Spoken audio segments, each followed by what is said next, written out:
disclaimer before we start.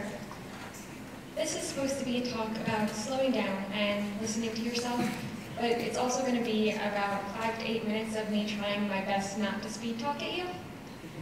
So now that we have that established, cliche alert. I live my life in the fast lane, and the real question is who doesn't? Now, for me, it's gotten to the point where I color code my Google Calendar, and I know that I'm not alone there. But the point is that we schedule our days away until they blur together and become indistinguishable. And for me, it got to the point where I felt that taking any time to relax, any time to myself, was a waste of my time.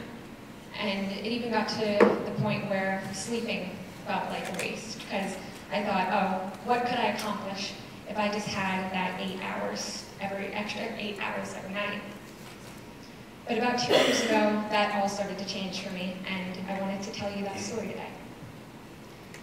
So it was August of 2015, a warm night around 7 o'clock, and I was winding down from an already lazy summer day, doing some reading at my desk. Some sappy teen romance novel, Along for the Ride by Sarah Dessen, my #1 guilty pleasure novel. And at one point, I don't remember where I was in the story, but at one point I had turned my head to look at the time, and even though my head stopped turning, it felt like it didn't. So I took a second, okay, maybe I had just turned my head too fast. I took a deep breath, but the world didn't stop turning. And that was the moment that I realized, all right, so the world isn't going to stop turning despite my efforts, and my body reacted. A rush of adrenaline, which we usually think about in a way of being that final push to get you across the finish line. But for me, it felt more like someone was injecting poison into my veins. I felt hot, I felt numb, I had that painful pins and needles sensation only throughout my entire body. And worst of all, the world was just continuing to spin so fast that I couldn't see, and I had no idea what was happening. About 3 hours later, the world came back into focus, and I realized that I had somehow moved outside. And the first thing I saw again was my hand gripping my aunt's hand, and her nails were this really bright pink color.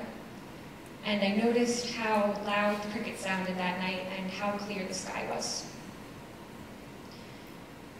So the months following that were a blur of doctor's appointments and hard, busy days with no answers. And did I mention that this whole thing happened like a month before I started college?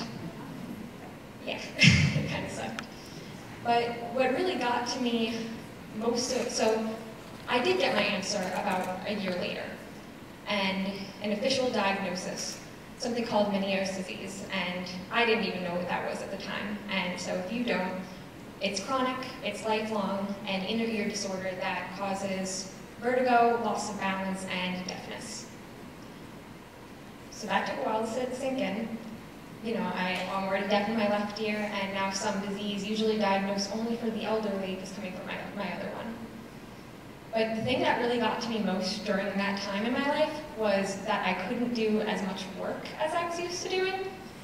And that sounds a little bit crazy, but I am your typical overachieving college student, and now I had to take a step down and be defined by some stupid illness. So what I realized at that time was that I was stressed about not being stressed enough because I knew that I could handle more. And around that time, I also realized that I might be insane. But I also thought that that insanity is in part a product of our society. So in 2015, the American Psychological Association reported that around 40% of Americans suffer from chronic stress. And the same number reports that they feel this has a negative impact on their general health, physical, mental, you name it. And the thing about Meniere's disease is that it is a condition that does not respond well to stress.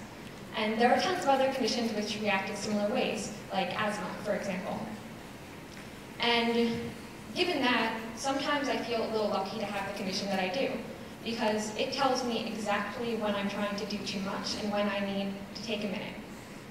For other people, that stress kind of just sits there, building up silently over time until it takes its dues years and years down the line, often by cutting your life.